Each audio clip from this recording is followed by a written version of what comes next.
Me homazhe në hollin e radio televizionit shqiptar është përcjell për në banesën e fundit gazetari Agron Bala, i cili vdiq në një spital në Torino të Italisë me 15 janar në moshën 59 vjeçare. Familjar, të afërm, miq, koleg, student, qytetar nga Shkodra e Tirana, përfaqësues të qeverisë dhe opozitës, si dhe forcave të tjera politike, deputet të Kuvendit të Shqipërisë, morën pjesë në homazhe në shenjë ndërimi e respekti për Agronin, njeriun që la kujtimin e paharruar për të gjithë me një karrierë prej 33 vitesh punë si gazetar në televizionin publik shqiptar dhe në mediat e tjera. I lindur në vitin 1957 në qytetin e Shkodrës, pinjolli i familjes së mirënjohur Bala, djali i shkrimtarit dhe studiuesit të shuar Vebi Bala. U diplomua në vitin 1982 në Universitetin e Tiranës në degën Gjule Tërsi dhe më pas u specializua për gazetari, profesion që e vazhdoi me plot pasion deri në ditët e fundit të jetës. Martin Leka, drejtori i përgjithshëm i radio televizionit publik shqiptar dhe kolegë të tjerë, me spikdhimit për humbjen e bashkëpunëtorit dhe mikut të tyre shprehen. Trishtimi për humbjen e një shoku të ngushtë, të një miku, të një kolegu, një shkodan, si thosha unë, i cili kishte ato veti që përmblidhen me pak fjalë. Ishte njeri, ishte profesionist, ishte njeri alegorik i cili me humorin e vetë për i Shkodrët bënte të ishe një bashkëbisedues normal me tjetër.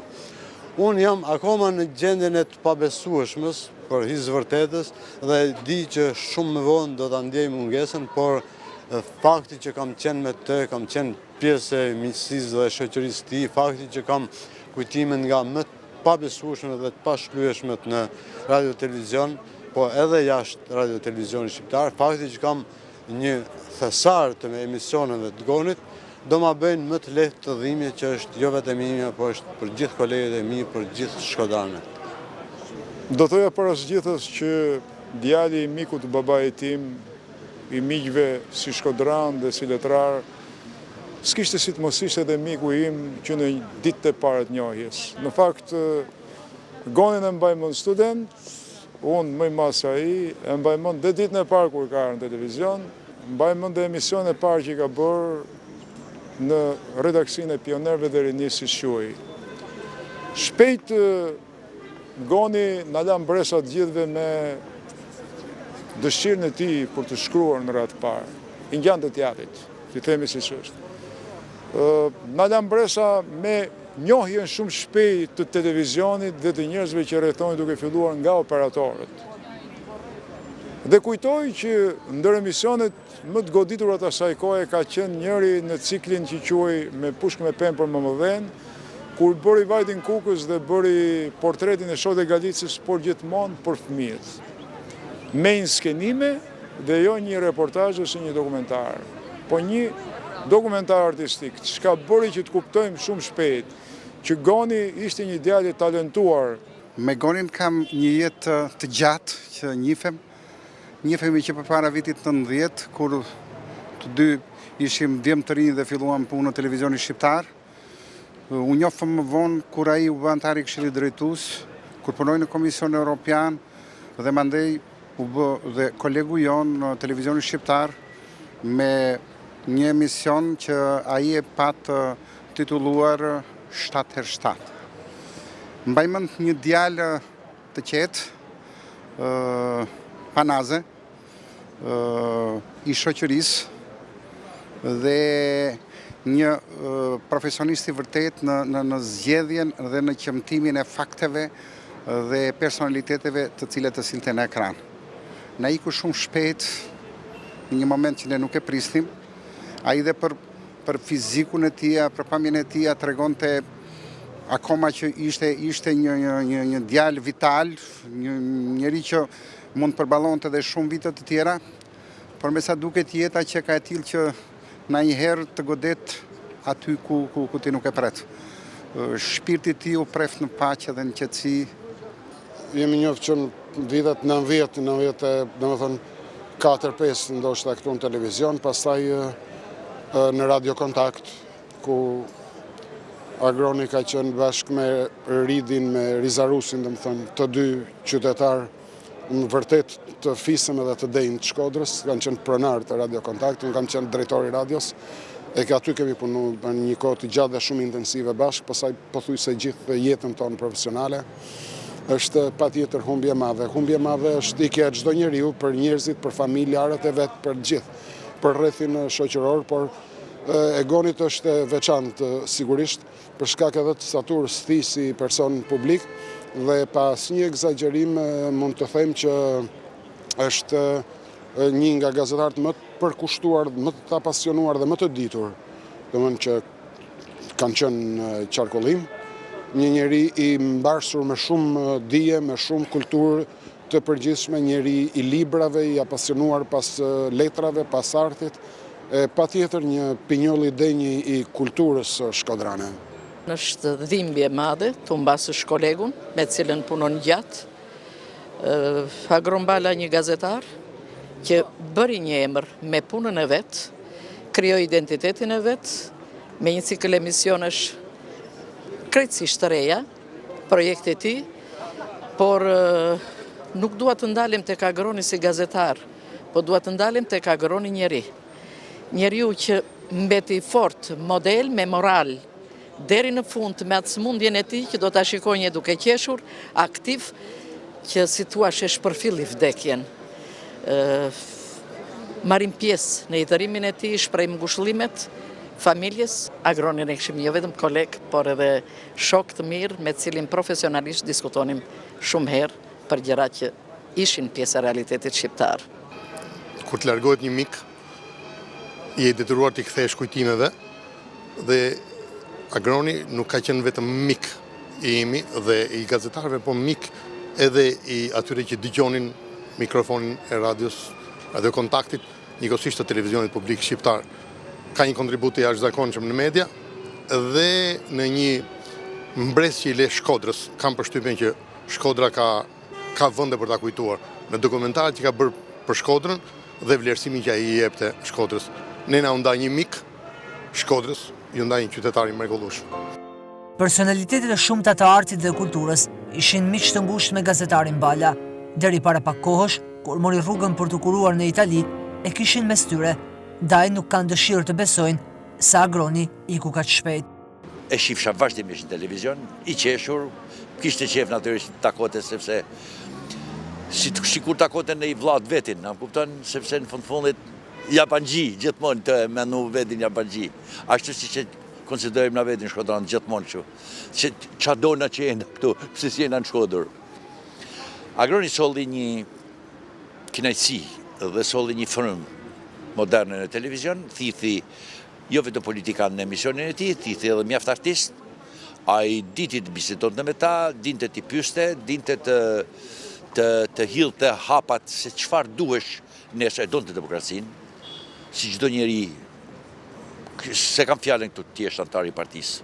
Këtu e don njeriu, don zhvillimet e reja. Dhe u përpoq maksimalisht, si duket jeta e ndau shpejt.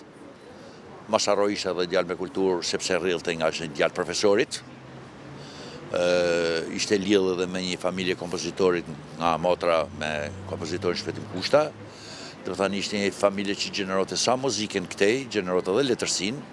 Mund të them që profesor Vebi Bala e armatosi Agronin me virtytin, me kulturën, me dashamirësinë, me atë që Shkodra i thot zot një lek. Pra, sot largohet nga jeta, në rënë jetë pra, se Goni tek ne shok dhe miqtë e tij nuk vdes.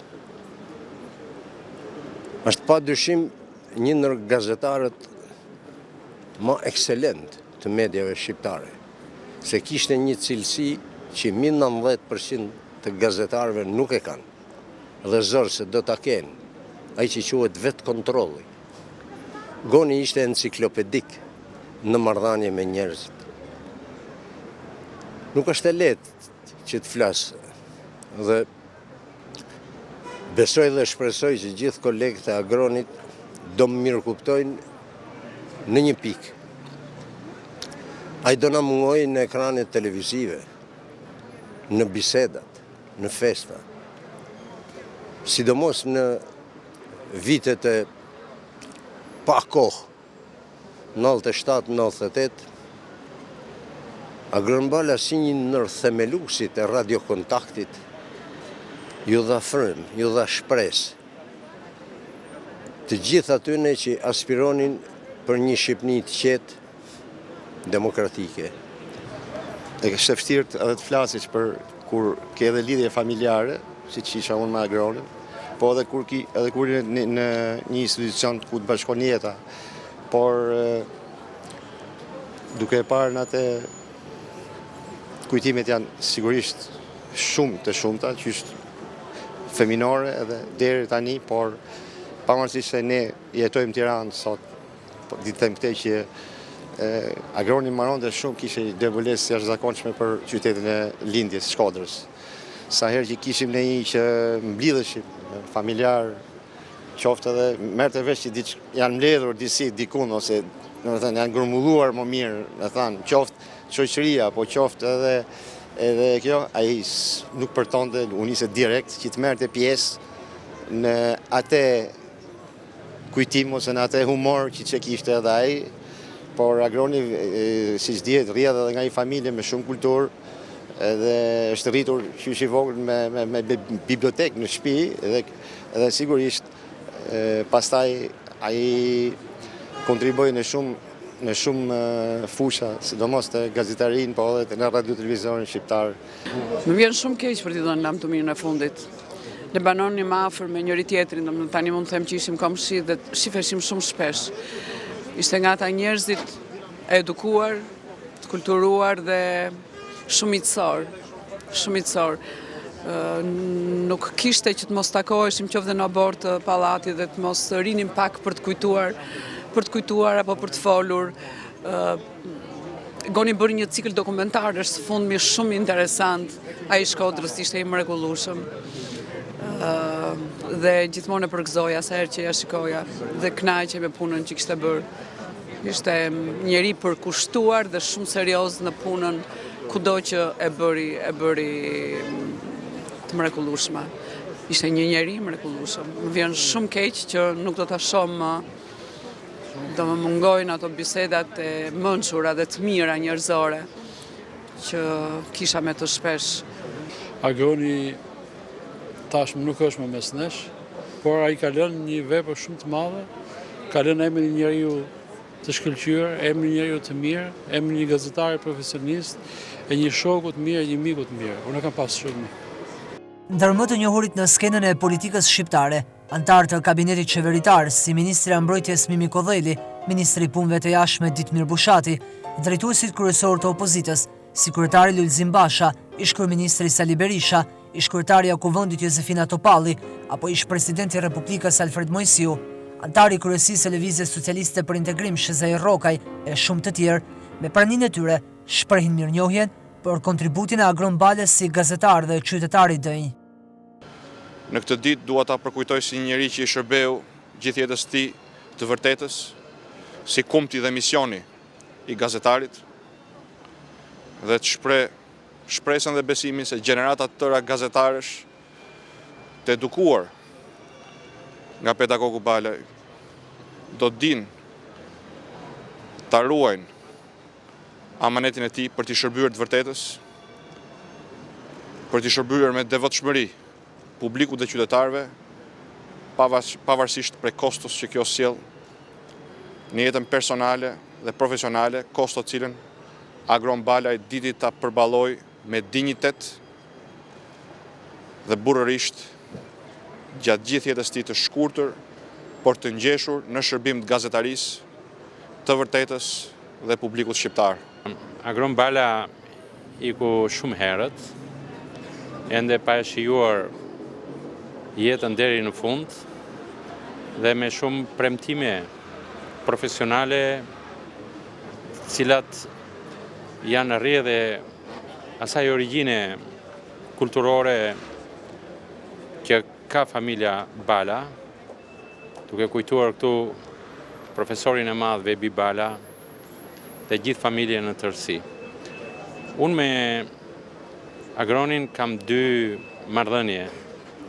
E para kam një krushqi, pasi që motra e Gronit është martuar me motra e madhe, me xhaxhain e bashkëshortes time. Dhe e dyta, që është shumë e rëndësishme, Agroni ka mbaruar në fakultetin ku unë punoj dhe drejtoj. Dhe përveç fakti që ka qenë një student brillant, njeri me vizion modern, me vizion të ri, me vizion emancipues. Ai ka lënë një produksion shumë të madh në krijimtarinë e vet, jo thjesht asaj që ai ka drejtuar dhe ka krijuar në cilësinë e gazetarit, por edhe në cilësinë e profesorit, sepse profesor Agron Bala ka qenë profesor në Universitetin e Elbasanit dhe të Tiranës, ku brezat tërë kanë marrë porositë e tij, fjalën e tij, për ta transmetuar atë në jetën e tyre. Në këtë kuptim them që ikjet tilla janë gjithmonë të dhimbshme në radhë parë për familjen, cilën e ngushëllojmë thellësisht se është një humbje e madhe, edhe sidomos vajzën e tij, po dhe gjithë njerëzit e tij, por një pjesë e kësaj dhimbje jemi edhe ne, sepse Agroni tek secili prej nesh kishte lënë buzëqeshjen e vet, kishte lënë fjalën e vet, kishte lënë humorin e vet, që është tipik për Shkodrën e bukur, Shkodrën me mjaft humor, dhe unë them që ne të rrojmë dhe ta kujtojmë, dhe ta kujtojmë ashtu si të qeshur, me elokuencën e tij brillante, me humorin e tij brillant, tipik për një djalë Shkodre. Një ndarje dhimbshme. Agron Bala nga një smundje rënda para kohën nga jeta